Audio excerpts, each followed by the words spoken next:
우리 오늘 함께 이 시간 기도했으면 좋겠습니다. 여러분, 오늘 이 묵상을 나누는 동안에 여러분의 마음에는 하나님을 사랑하는 마음이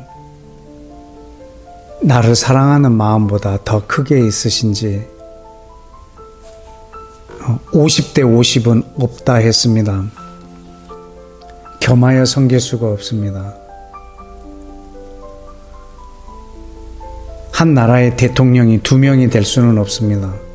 한 표라도 더 많은 사람이 이 나라를 다스립니다. 여러분 안에는 왕이 누구십니까? 하나님이 여러분을 다스리십니까? 아니면 만몬, 나를 사랑함이, 나의 영광이 내 삶을 지배하고 있으십니까?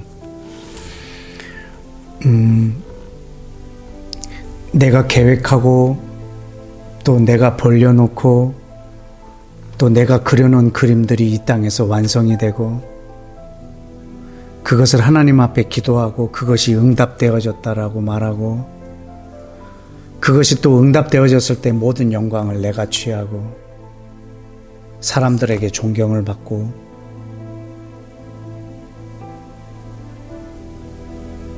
그것이 하나님의 일이다라고 스스로 자평을 하고 한다고 하면 우리는 그냥 종교인에 불과할 것입니다. 여러분, 우리의 기도, 우리가 말씀을 묵상하는 목적, 우리가 예수와를 영접하고 그를 믿는다, 그의 제자가 되었다라고 한다고 하면 우리는 위로부터 오는 영광을 구하는 것이고 우리 안에 나를 사랑하는 것보다 하나님을 사랑하는 마음이 더 커야 할 것입니다. 물론 51대 49가 더 크다고 말할 수 있겠지만 너희는 오직 하나님의 나라만 구하라고 말씀하신 것처럼 우리의 마음에 지배적이기를 원하고 계십니다. 우리 시간에 함께 기도할 때 하나님, 내 마음에 온통 내 마음 안에 하나님으로부터 오는 영광을 구하고 하나님을 사랑하는 마음이 내 안에 가득하여서 하나님께서 나를 통해서 영광을 취하실 수 있으시고 그리고 나를 통해서 위로부터 오는 그 영광이 이 땅에 현실화 되어질 수 있도록 그 통로가 되어질 수 있도록 우리 시간에 다 같이 함께 기도하겠습니다.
아멘. 아멘. 여러분, 한 가지 더 기도하겠습니다. 여러분, 예수와께서 자기 땅에 오셔서 당대 유대인들에게 그들에게서 영광을 취하실 수 없다라고 했습니다. 왜냐하면 유대인들이 꿈꾸고 있는 이스라엘, 유대인들이 기다리고 있는 메시아, 유대인들이 취하고자 하는 영광과 이 땅에 오신 예수와께서 오신 메시아 대신 예수와께서 계획하고 있는 이스라엘의 나라, 이런 모든 것들이 달랐기 때문입니다. 하나님은 이스라엘을 제사장 나라로 모든 열국에 자기가 행하고 계시는 일들을 알게 하려고 세운 나라입니다. 그런데 이 하나님의 의도를 이스라엘은 버리고 오직 자기 나라의 유익만을 갖고 있다고 하면 하나님은 이 백성을 통해서 영광을 취하실 수가 없으십니다. 그래서 이스라엘 백성들이 그 제사장 국가로서의 지위, 그런 사명, 우리 이스라엘의 메시아는 모든 민족의 메시아이며 이 이스라엘의 회복은 온 땅에 하나님의 나라가 임하는 것과 직결되어 있다는 것을 그들이 안다면 하나님은 이스라엘을 통해서 영광을 받으실 수가 있습니다. 1948년 5월 14일 이 날은 그냥 이스라엘이 재건된 단순한 그런 날이 아니라 하나님의 신실하심이 온 열방 가운데 드러난 날입니다. 그리고 이 땅에 오신 예수와를 저들이 지금 믿지 못하고 있는 것은 아직도 이스라엘이 자기만의 영광을 구하고 있기 때문입니다. 여러분, 오늘 이 묵상한 이 본문을 그대로 이스라엘을 위해서 중보하기를 원합니다. 하나님, 이스라엘이 정말로 하나님을 사랑하는 마음이 있다면 예수와를 영접했을 것이고 위로부터 오는 영광을 구했다면 그들은 예수와를 믿게 될 것입니다. 그러나 이들의 계획과 이들이 추구하는 이상이 하나님의 생각과 다르기 때문에 이들은 예수와를 거절하고 있는 것입니다. 이 시간 함께 기도하실 때 하나님, 이스라엘이 하나님이 계획하고 계시는 그 이스라엘의 영광과 동일하게 해주시고 하나님을 사랑하는 마음이 있게 해주시고 저들이 사랑하는 토라가 바로 예수와 그리스도를 향한 말씀이라는 것을 깨닫고 온 이스라엘이 예수와를 메시아로 받아들임으로 전 세계가 복을 받게 되는 그 축복이 온 지구상에 있게 해달라고 우리가 함께 한 마음으로 기도하기로 합니다. 다 같이 기도하겠습니다.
우리 다시 한번 기도하십시다. 하나님은 지금 이스라엘이 꿈꾸고 또 이스라엘 백성들이 생각하고 있는 메시아, 그들이 추구하고 있는 영광과 하나님 것이 다르기 때문에 하나님은 저들을 통해서 영광을 취하실 수 없었던 것처럼, 하나님은 또 열방에 있는 이방인들을 통해서도 영광을 취하실 수 없는 이유는 또 저들이 꿈꾸고 있는 하나님의 나라, 저들이 꿈꾸고 있는 하나님을 사랑함, 예수님을 영접함, 예수님을 믿음, 그리고 그 믿는 자의 복, 이런 것들로 인해서 하나님은 저들을 통해서도 영광을 받으실 수 없는 영역이 너무나 큽니다. 1948년도에 5월 14일에 이스라엘이라는 나라가 이 땅에 세워졌음에도 불구하고 열방에 있는 이들은 그것을 인정하지 않으려고 하고, 그 주변 국가인 이슬람 국가는 물론이고 전 세계에서도 이스라엘의 회복을 불법으로, 그리고 그것을 정당하지 않다라고 인정하는 사람들도 있습니다. 그러나 이것은 하나님의 계획하심이 이루어지는 아주 중요한 사건입니다. 열방에 있는 모든 이들도 이스라엘의 육체적인 이 지정학적인 회복뿐만 아니라 저들에게 성령이 임하여서 이스라엘이 영적으로도 회복돼서 하나님의 군대가 되어서 예수와께서 이 땅으로 다시 오실 때에 큰 역할을 감당한 그 군대가 이스라엘 온 백성이 되어질 수 있도록 열방이 인정하고 열방이 중보하고 열방이 생기를 대언함으로 하나님은 이방인을 통해서도 영광을 취하실 수 있고, 위로부터 오는 하나님의 영광을 이방인을 통해서 드러내실 수 있는 이러한 이방 국가들이 되어질 수 있도록 여러분들이 이방 나라들의 이름을 각각 불러가면서 우리 한 번 더 기도하겠습니다.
아멘. 우리 마지막으로 한 가지만 더 기도하겠습니다. 이 땅에 하나님의 나라의 통치가 충만히 이루어져서 이 정부를 통해서 하나님의 영광을 인정하는 것이 이 대한민국에 가득하도록 정치 최고 지도자의 어떤 자기의 뜻이 이루어지는 것이, 그 자기의 욕심을 이루는 것, 자기의 이상을 이루는 것이 하나님의 뜻과 나라와 충돌되지 아니하도록 주님, 이 나라를 대통령을, 그리고 이 정권을, 그리고 이 한 정당의 유익을 위해서 이 나라가 움직여지는 것이 아니라 정말 온 국민들의 유익하게 하는, 그리고 하나님의 나라에 진보가 있는, 그리고 하나님의 영광을 인정하는 것이 이 나라의 구석구석에 스며들 수 있는 정부가 되도록 우리 시간에 다 같이 함께 좀 기도하겠습니다.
이 모든 말씀을 예수와 이름으로 기도했습니다. 아멘.